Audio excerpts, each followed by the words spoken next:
Let's preview the short and long Week 17 up next on Fantasy Baseball Today Express.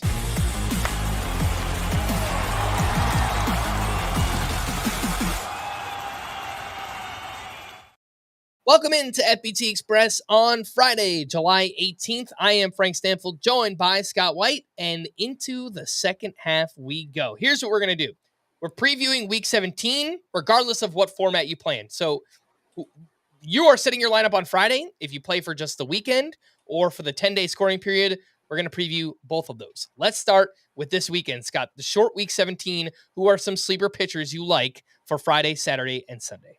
All right. So if you're doing the short version, that's just the weekend series after the All-Star break, treating it as its own scoring period. Obviously, you're limited in your choices, and they're all going to be one-start option because each team's playing only 3 games. So, yeah, you may need to reference this list just to fill out your starting lineup.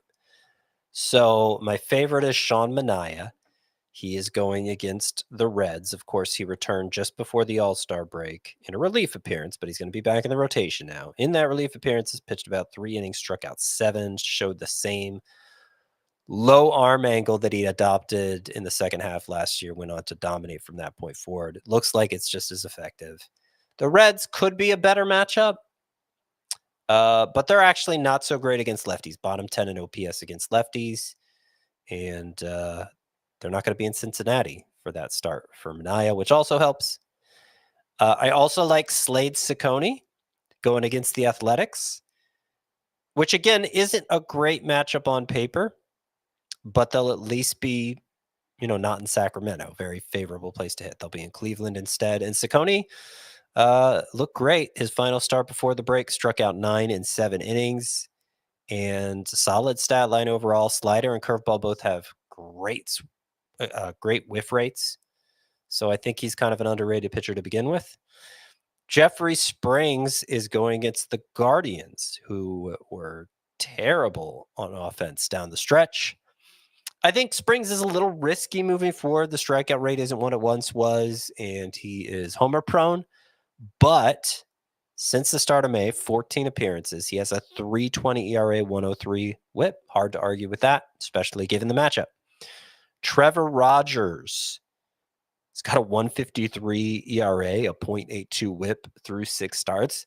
I don't think he's that good, obviously, but he's regained some zip on his fastball this year. His swinging strike rate is the best it's been since his career year, which I think was 2021. So there may be something here with Trevor Rogers. The matchup is the Rays, which, again, doesn't seem great in theory, but he's left-hander, and they have the 8th worst OPS against lefties, so maybe not so bad.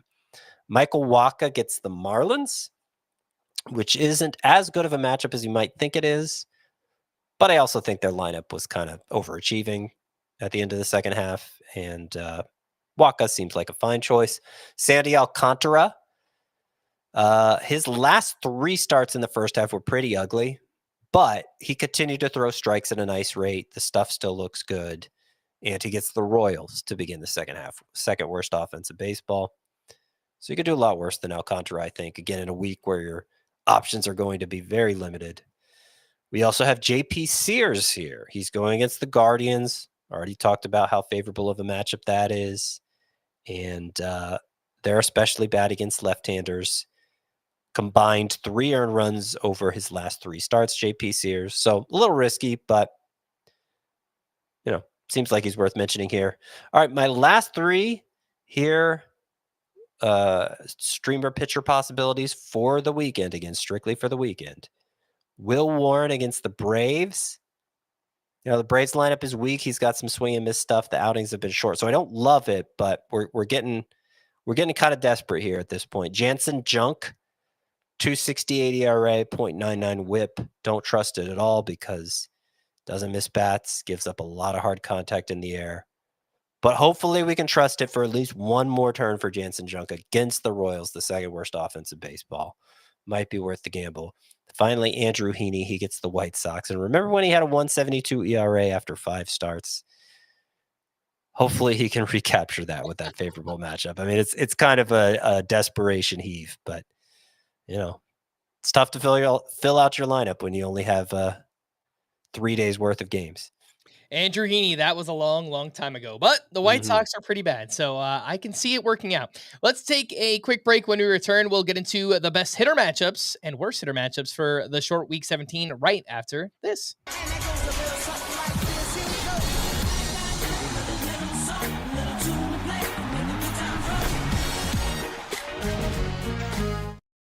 Welcome back in FBT Express. The best hitter matchups for this weekend. We have the Twins, who are in Coors Field, followed by the Pirates, Rockies, Rays, and Guardians. The worst hitter matchups: Blue Jays, Angels, Cubs, Nationals, and Astros. Scott, who are your sleeper hitters for this weekend? Again, we're just doing the weekend now, which is the default setting on CBS. It's worth noting. All right, so Ivan Herrera rejoined the Cardinals lineup just before the break, playing DH. That's what he expects to play going forward. No more of that catcher stuff. And I think that's going to go well for him because he's a really good hitter, and injuries and inconsistent playing time have kind of prevented him from putting that on full display. I think it begins here in the second half, particularly with a beat-up Diamondbacks pitching staff on the schedule. The Rockies at home for the weekend, so I like Jordan Beck. I like Tyler Freeman, their leadoff hitter, who's especially good at Coors Field, slashing 349, 404, 482 there with good speed. Josh Lowe, I think, is a good sleeper for this weekend. A couple mashable righties, Charlie Morton, Dean Kramer on the schedule to start out. Willie Castro, would you believe that since the end of May, basically, 39 games, a 299 batting average, 401 on-base percentage, 515 slug, 7 homers, 6 steals. Been really hot during that 39-game stretch. And as you mentioned, the Rockies are hosting the Twins. That's where Castro will be playing. You got to love that. Ryan O'Hearn, the under-the-radar all-star, still batting 286, 840 OPS overall. And playing against lefties a good bit of the time. Not that that's an issue this weekend. All righties against the Rays. In Tampa Bay, Swamp Renner Field, short porch in right field. O'Hearn, obviously a left-handed hitter. I think that could go really well. I mentioned Castro at Coors Field this weekend. That's also true for Carlos Correa, who in his final 21 games in the first half hit 333 with 2 homers and an 827 OPS. So not a bad time to give him another try. Chandler Simpson, Ryan McMahon at Coors Field, and Carlos Santana. They round out the list for sleeper hitters this weekend. All right, now a quick look at the long Week 17. So this is the 10-day scoring period for those who play in weekly head-to-head leagues from July 18th all the way to the following Sunday, July 27th. So the sleeper pitchers, names we've already mentioned: Manaya, Saccone, Waka, Rogers, Springs. Anything else to mention with those 5 for the long week? For the long week, most of their matchups, when you add a second turn to it, get even better. This is true for Sean Manaea, who's in San Francisco, his second outing. Slade Saccone gets the Orioles in his second outing. Waka gets the Guardians in his second outing to go with the Marlins, remember. So you're not sure about the Marlins if they're actually a good matchup. Well, the Guardians certainly are. So all the more justification to use Waka if you are doing the longer Week 17, the 10-day version. And Trevor Rogers, remember the Rays were his first matchup. Now you add the Rockies on the road. Yeah, a lot more incentive to start him. Even Jeffrey Springs, his first matchup was against the Guardians. The second at Houston, not as good, but also not a bad matchup. So I think Springs is, whether you go long week or short, he's one of your better streamer options. All right, and then the sleeper hitters here for the long Week 17. 4 names we already mentioned: Ivan Herrera, Jordan Beck, Josh Lowe, and Ryan O'Hearn. The one name at the top of the list, Addison Barger. Yeah, so for the short week, the Blue Jays had a really tough matchup going against the Giants rotation, Robbie Ray and Logan Webb. But if you add 7 more games onto those 3, suddenly the Blue Jays matchups look more favorable. And there is only 1 lefty on the schedule, I believe. Let me double check that. Yeah, it looks like just 1 lefty on the schedule. So, I'm sorry, two lefties in 10 games. So 8 of them at least, Barger will be in the lineup, and the data looks great on him. He's one of my breakout picks for the second half. All right, for more extensive fantasy baseball coverage, listen to our full-length podcast, Fantasy Baseball Today, on Spotify, Apple Podcasts, or anywhere else podcasts are found.